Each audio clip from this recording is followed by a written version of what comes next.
Dear Papa Dudut, sa lahat po ng mga nakatutok ngayon, huwag pong kalimutan mag-like, mag-share at mag-subscribe. Maraming salamat po sa inyong lahat.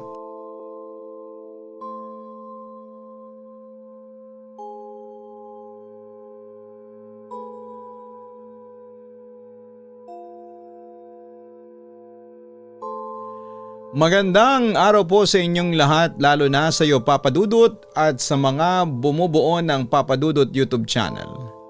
At ganon din sa Spotify. Siya nga pala, tawagin mo na lamang ako sa pangalang Jix. 22 years old na ngayon at nakatira sa Angeles City, Pampanga. Anyway, matagal mo na akong tagapakinig at ever since nalaman ko ang tungkol sa inyong channel ay binala ko nang mag-share ng story sa inyo.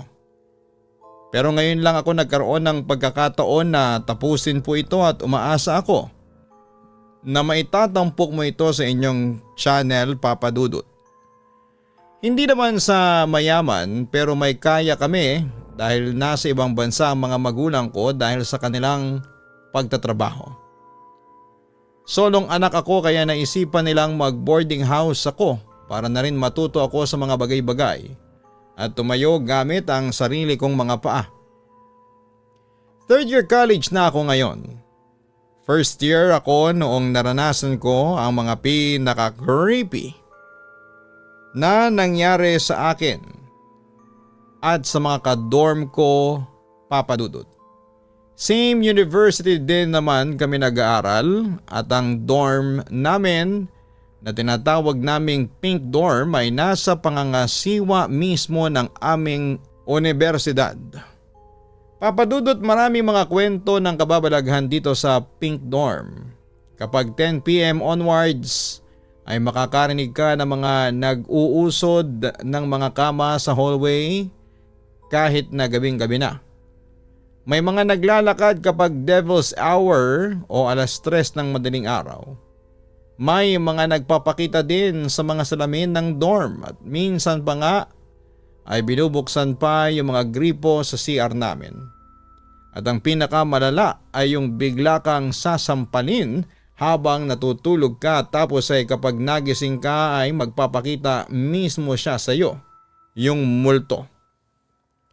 Maraming kwento na akong narinig tungkol sa hiwagang bumabalot sa Pink Dorm. Lahat ng estudyanteng naroroon ay may mga kanya-kanyang experience. Mukha kasing ospital itong dorm namin.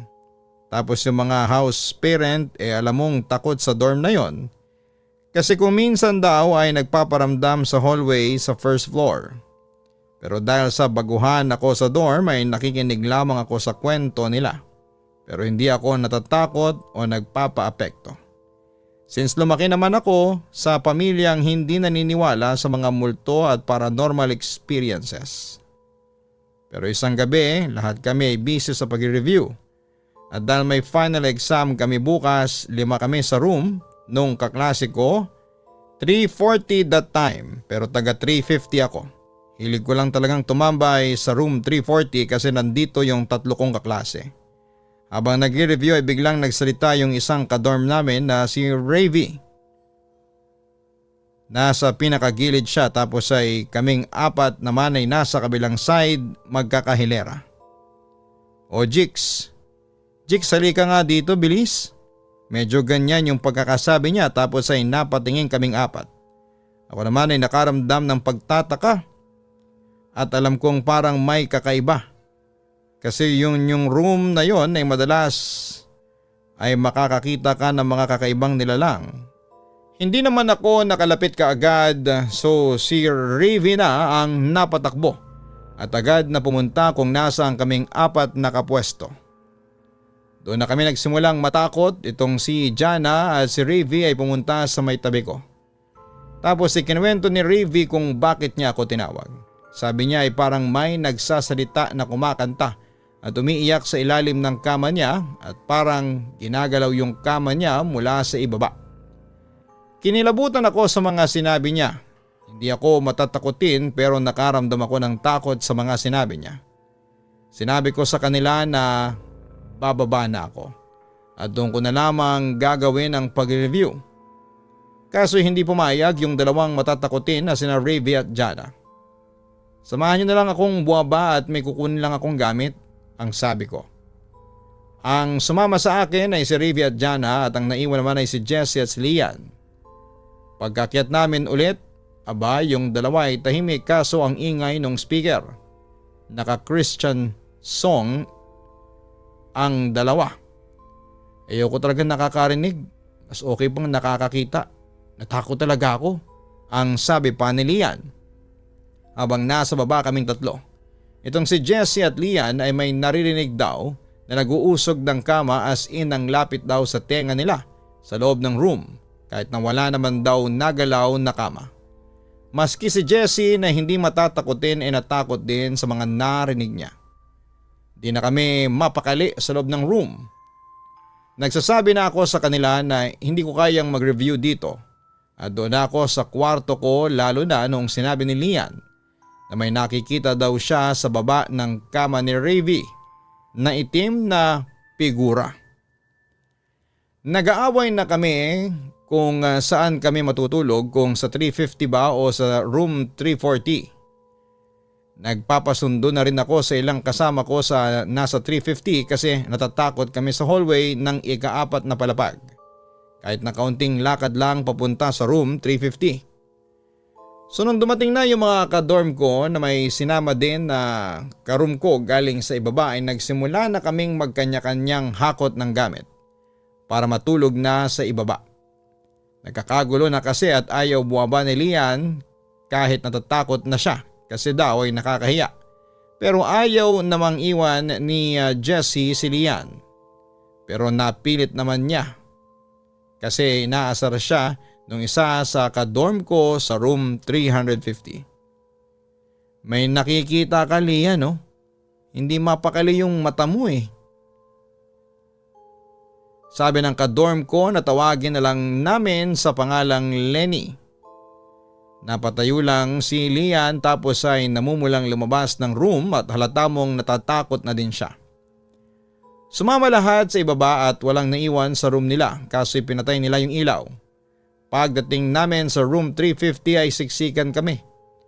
11 yata kami lahat pero okay lang. Kesa naman doon sa 340 na ikwento ni Lian na habang nagkakagulo kami kanina ay may nakatingin daw sa amin na itim na figura na parang tuwang-tuwa kasi natatakot kaming lahat. Habang nagkwekwentuhan kami ay nakarinig kami ng 4 na beses na tadyak galing sa itaas. Sobrang lakas. Yung tipong pati pader nayanig sa tadyak noong bagay na yon sa itaas nasa 350 kami. So kung anong galaw na malakas galing sa 340 ay rinig namin. Papadudot lahat kami ay napatahimik. Nang ilang sandali ay mangyak-ngyak pa yung dalawa na si Rivy at Jana. Walang tao sa 340 at nakalak yun pero naka-off yung ilaw. So suspetsya na namin ay si Bestie yon. Anyway, Bestie ang tawag namin sa kahit na anong multo. Para hindi na maulit yung pagka-beast mode ni Bestie sa taas, namin yung ilaw sa 340. Kakaiba yung feeling, ang bigat-bigat habang nasa 340 kami at pinapailawan namin yung room nila. Mabilis din kaming umalis at bumalik kaagad sa ibaba. Halos hindi na kami makapag-review at natutulero kami sa mga nangyayari. Kinabukasan ay halos ayaw nang bumalik nila Rivy, Jessie, Jana at Lian sa itaas dahil sa takot. Pero wala silang magagawa, room nila yon. Kaso itong si Lian may nararamdaman naman noong nasa room namin siya. Marami din kaming nararanasan na kababalagan dito sa room 350. Bawat floor sa Pink Dorm ay may kanya-kanyang kwento ng katatakutan. Anyway, pagkatapos ng semester ay umalis na ang 4 doon sa Pink Dorm at sa halip ay umupa na lamang sa dorm sa kabilang kalye. Sabi ni Lian, hindi na daw nila natiis yung entity sa room 340 dahil tila lalo itong naging mapaglaro. Duda niya ay hindi talaga yun multo kundi isang masamang elemento. Tapos, kung dati raw isa lang entity ang nasa kwarto nila, ngayon ay 3 na raw. Yung dalawang bago ay malalakas daw dahil may kapangyarihan daw ang mga ito na nagmumula sa puwersa ng kadiliman. Siyempre kinabahan na ako noon, Papa Dudut, pero hindi pa rin ako lumipat ng dorm. Samantala'y dumating ang bagong semester. May mga bagong estudyante ang umuko pa sa room 340. Umalis na rin ang dalawa sa mga kasama ko sa room 350 at napalitan ng bago. Sa kabilang banda ay naglalakad ako pa uwi papunta sa Pink Dorm nang makasalubong ko ang tagapamahala ng Pink Dorm, si Manang Julia. "Jix, nandiyan ka na pala. Ginabi ka yata. Alas 9 na ng gabi ah." Sunod-sunod na tanong ang ibinungad sa akin ni Manang Julia. Hindi na bago ang ganitong pangyayari dahil si Manang Julia na rin ang itinuturing kong ikalawang magulang. Nanonood ng TV si Alina na bago kong dormmate sa room 350 at hindi man lang tumingin sa akin. Medyo suplada si Alina dahil sa may karangyaan din ang buhay niya. Pero hindi ko maitatangging may maganda siyang muka at pangangatawan. Bukod sa pure black niyang pormahan, pati makeup. "Pasensya naman may ginawa lang." Naisagot ko na lang. Matapos kong kumain ay ako na ang naghugas ng pinagkainan nila dahil ako ang nakatoka ngayon. Tapos ay tumungo na ako sa room 350 at dahil sa sobrang pagod ko ay agad akong dinalaw ng antok. "Nasaan ang pangako mo?" Boses ng isang babae mula sa likuran ko. Nagulat ako sa boses na narinig ko, Papa Dudut. Hindi ko makita kung saan ang pinanggalingan noon kahit saan ako lumingon dahil sa mga usok na nakapaligid sa akin. "Sino ka?" Tanong ko kasabay ng panginginig ng bibig ko dahil parang mauutal ako. Mamayang kaunti ay may nagpakitang figura sa gitna ng mga usok. Isang babaeng nakaputi, mahaba ang buhok pero hindi ko maaninag ang muka kasi malabo yon sa paningin ko. "Jix? Jix, gumising ka na." Isang pamilyar naman na boses ang narinig ko. "Ano nangyayari sa'yo? Nakarinig ako ng mga ungol na parang may tumatakip sa bibig mo. Binabangungot ka yata." Sunod-sunod na tanong ni Joanne, isa sa mga bagong dormmates ko sa room 350. "Bangungot nga lang siguro. Pero kaninong boses yun? Anong klaseng panaginip ang ganon?" Hindi ko na lang pinansin ang mga tanong ko sa isipan ko at tumayo na lamang ako kaagad para magayak dahil papasok na ako sa school. "Wala, Joanne, salamat sa pagising. Mauna na po akong buwaba papunta sa kusina." Naisagot ko na lamang. Tumangot-tangon na lamang si Joanne at mamayang kaunti ay may kumatok sa pinto. Agad na binuksan ng isa kong dormmate na si Elaine ang pintuan. Sina Manang Julia at Alexa ang nakita namin. Pumasok na si Alexa sa kwarto at dire-diretso sa kanyang higaan habang si Manang Julia ay nag-aabot ng mga tuwalya at damit naming bagong laba. Nakapagtataka lang, wala ni isa sa mga ka-boardmate ko ang pumansin kay Alexa. Lalo na si Alina na dumaan pa mismo sa harapan niya. "Papa Dudut, dumalas ang mga senaryo sa panaginip ko simula noon.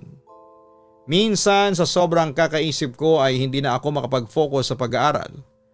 Umabot na ngang batuhin ako ng eraser ng teacher ko sa isang subject dahil napapadalas ang pagiging tulala ko. Medyo malayo ang mga senaryo sa panaginip ko kaya hindi ko malaman ang mukha ng babaeng yon. Napansin ko din si Alexa na parang kahawig niya ang babae sa panaginip ko. Hindi ko pa siya nakakausap dahil natsetsempohan ko siyang tulog kapag uuwi ako at kapag umaga naman ay aalis na. Pati si Manang Julia ay napapansin din ang mga kilos ko na nakakapanibago sa kanya.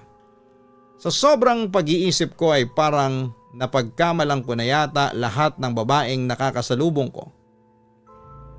Di bali na lang. Samantala isang gabi ay maaga akong nakauwi dahil wala naman na akong masyadong ginawa.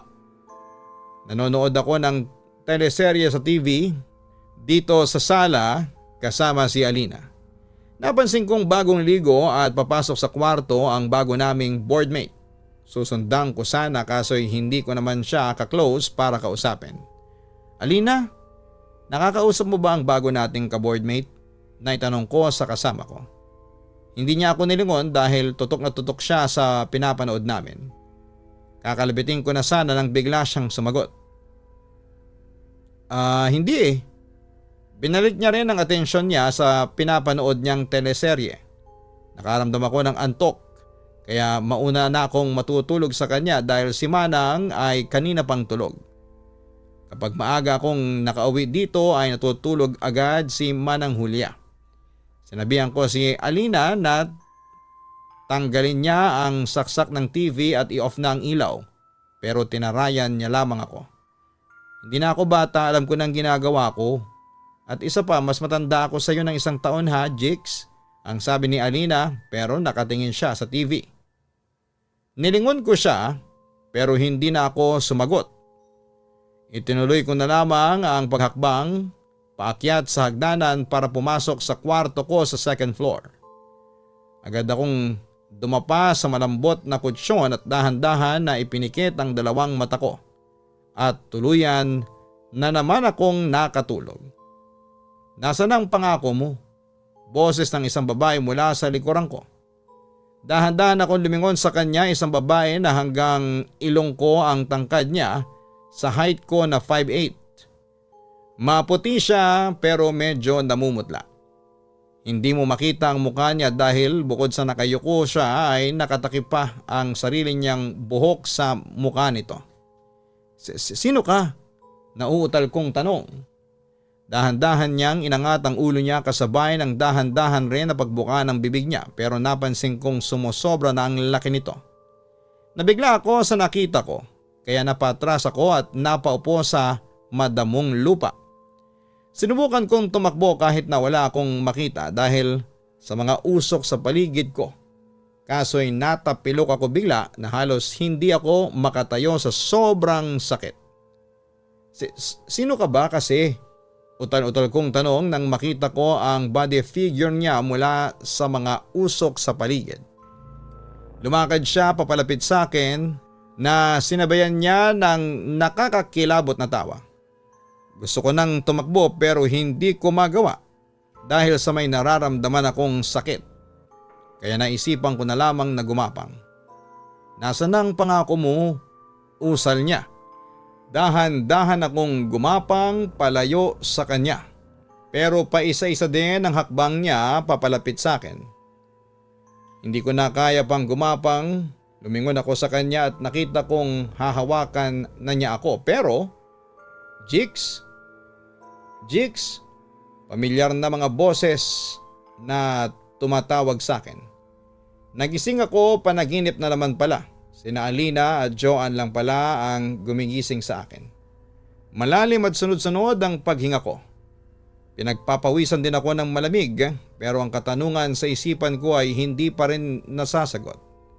Bakit ba kasi napanaginipan ko yon? Hindi ko alam kung bakit pero agad akong bumalikwas sa pagkakahiga at tinungo ang higaan ni Alexa pero wala ito. Nagulat ako kasi dapat ay nasa dorm na siya dahil gabi na at bawal sa dorm namin ang umuwi sa madaling araw dahil malalaman ito ng school management at mapapagalitan kami. Pero papadudot malakas kasi ang pakiramdam ko na si Alexa ang babaeng nasa panaginip ko kahit na hindi ko makita ang mukha ng babae. Sino bang hinahanap mo, Jix? Gulat na tanong ni Alina sa akin. Hindi ko siya pinansin at lumabas na ako ng kwarto ko. Nakita ko naman si Alexa na nakatalikod at pumasok ito sa room 340. That time ay wala ng tao sa room 340 dahil sa umalis na ang mga estudyanteng nakadorm doon. Nagtaka ako at bakit papasok doon si Alexa pero sinundan ko pa rin siya, papadudot. Samantala bukod kay Alina ay nakita din ako ni Manang Julia at nagulat siya nang papasok ako sa room 340. Anong ginagawa mo? Walang tao dyan. Umalis na kaya lumabas ka na dyan. Sigaw ni Manang Julia sa akin. Bigla kasi itong nag-lock Pero hindi ko magawang lingunin dahil nagulat ako sa mga larawan at poster na nakadikit sa pader nitong kwarto. Puro larawan ko o larawan ng pinsang kong si Jerome. Well, kahit na babae ako ay aaminin kong napagkakamalan talaga akong lalaki dahil sa iksi ng buhok ko at kawalan ng laki ng aking dibdib. Bukod pa ron ay kamukhang kamukha ko talaga ang pinsang kong si Jerome. Marami ang nagsasabi na para kaming pinagbiyak na bunga. At bigla akong natandaan na dating college student si Jerome sa university namin pero nag-transfer siya sa ibang eskwelahan nang lumipat sila ng bahay ng kanyang pamilya doon sa Antipolo. Nasaan ang pangako mo? Isang boses tulad ng nasa panaginip ko ang narinig ko. Umarap ako sa kanya at tulad ng nasa panaginip ko ay nakayuko pa rin siya dahilan para matakpan ang mukha niya ng sarili niyang buhok. Sino ka ba talaga? Mautal-utal kong tanong sa kanya.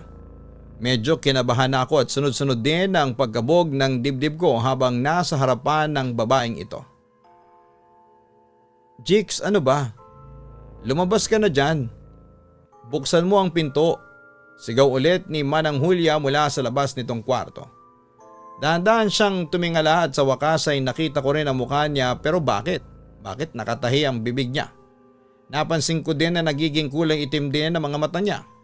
Nagsalubong ang mga kilay niya at pinakitaan ako ng masamang tingin. Medyo sumakit ang ulo ko nang makita ko yon. Ako naman, napatras ako at napaupo sa kama. Sa isang iglap lang, nasa likuran ko na siya habang sinasakal ako ng braso niya. Jerome, papatayin kita. Papatayin kita. Bulong niya sa tenga ko habang sinasakal niya ako gamit ang braso niya. Hindi ako si Jerome, babae ako. Jix ang pangalan ko at pinsan ko ang hinahanap mo. Pasigaw ko namang sabi sa kanya. Agad akong binitawan ng multo. Hindi nga ikaw si Jerome. Tila galit na wika ng babaeng multo. Ano bang kasalanan niya sa iyo at galit na galit ka sa pinsan ko? Tutulungan kita. Sabihin mo lang sa akin kung anong ginawa ni Jerome sa iyo. Tanong ko. Pero hindi ako sinagot ng babaeng multo at sa halip ay nawala ito na parang bula. Kaso papadudot ay unti-unting lumabo ang paningin ko paglapit niya pa lang. Bigla na lang akong nawala ng ulirat at nakatulog. Tapos na naginip ako, nasa isang madilim na kalye ako papunta sa Pink Dorm. Pero sa malayo agad kong natanaw na mayroong naglalakad na magkasintahan na palapit sa dorm. Agad ko silang namukhaan, si Jerome ang lalaki at yung babae naman ay yung multo na nagpapakita sa akin. Kung babasehin ang kilos nilang dalawa ay mukhang mahal na mahal nila ang isa't isa. Kaso'y mula sa likuran ko ay lumitaw ang dalawang lasing na lalaki. Nagulat ako lalo na nung nilapitan ng dalawang lalaki sina Jerome at girlfriend niya. Pinanood ko lamang ang mga sumunod na eksena at binastos ng dalawang lalaki ang babae at binugbog nila si Jerome. Hindi nagtagal ay tumakbo palayo si Jerome at iniwan niya ang babae sa kamay ng mga lasing na lalaki. Pagkatapos noon ay kinaladkad ng dalawang lalaki ang babae at dinala sa madilim na lugar. Hindi ko na nakita ang mga sumunod na nangyari pero alam kong napahamak ang babae sa kamay ng dalawang lasing na lalaki. Mamayang kaunti ay biglang lumitaw sa likuran ko ang babae sa kanyang multong itsura. Yan ang nangyari sa akin. Namatay ako sa kamay ng mga lasing na yan. Nakulong naman sila pero hindi matahimik ang kaluluwa ko dahil iniwan ako ni Jerome. Mahal niya ba ako? Kasi kung mahal niya ako, hindi niya ako iiwanan. Wika ng babae sa akin. Pagkatapos noon ay nagising na ako. 6:00 na ng umaga ng mga sandaling yon. Kaya nagpasya akong tawagan si Jerome via video call hoping nagising na siya at kakausapin niya ako. At kinausap naman niya ako sa video call. Inamin niya sa akin ang tungkol kay Ana, ang girlfriend niyang nanunuluyan doon sa Pink Dorm. 2 years ago bago ako pumasok sa kolehiyo, kinorner nga sila ng dalawang lasing na lalaki habang hinahatid ni Jerome ang kanyang girlfriend. Pero matapos nabugbugin ay natakot daw si Jerome kaya naiwan niya si Ana sa kamay ng mga rapist. Hindi naman niya intensyon na abandonahin si Ana dahil tatawag sana siya ng mga tanod para humingi ng tulong kasi pagbalik nila. Malapit sa pink dorm ay natagpuan na lamang nila si Ana na nakahandusay sa damuhan at duguan ang mukha nito. Positibo rin na ginahasa ang babae. Inamin sa akin ni Jerome na pinagsisisihan niya ang pag-abandona sa kanyang girlfriend pero galit siya sa pamunuan ng pink dorm lalo na kay Manang Julia kasi kahit na sumigaw na sila ay walang lumabas sa pink dorm para tulungan sila. Samantala ay nalaman ko mula kay Jerome na si Ana ay nagro-room pala sa room 340. Kaya ganoon na lamang ka-haunted ang kwartong yon dahil umuuwi pa rin doon si Ana at hindi pa rin niya tanggap na patay na siya. Sa kabilang banda noong araw ding yon ay pumunta si Jerome sa pink dorm. Nag-usap sila ni Manang Julia at pumayag ito na dalhin ang pinsan ko sa room 340. Pumasok mag-isa ang pinsan ko at nagsara ng pinto habang kami naman ni Manang Julia ay nasa kwarto lang. Narinig naming nagsasalita si Jerome. Umiiyak at humihingi ng tawad. At narinig ko rin na mahal pa niya ang babae. Sabi pa ni Jerome ay hindi raw siya nag-girlfriend pagkatapos ng insidenteng yon kasi si Ana lang daw ang mahal niya. Makalipas ang ilang minuto, lumabas na si Jerome sa room 340 at kapansin-pansin na nawala na yung masamang energy sa room 340. Niyakap ko naman ang pinsan ko para aluin.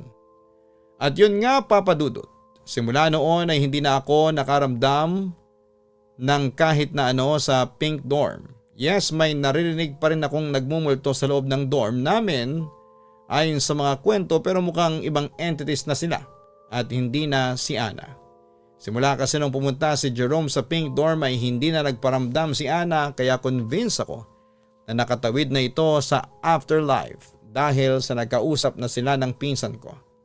Sa ngayon, papadudot ay umalis na ako sa pink dorm at nakatira na ako sa ibang boarding house. Yes, tuloy pa rin ang pag-aaral ko at pag-abot ng aking mga pangarap. And hopefully, ayaw ko nang makaranas pa ng mga kababalaghan at katatakutan. Muli maraming salamat at magandang araw po sa inyong lahat. Lubos na gumagalang, Jix.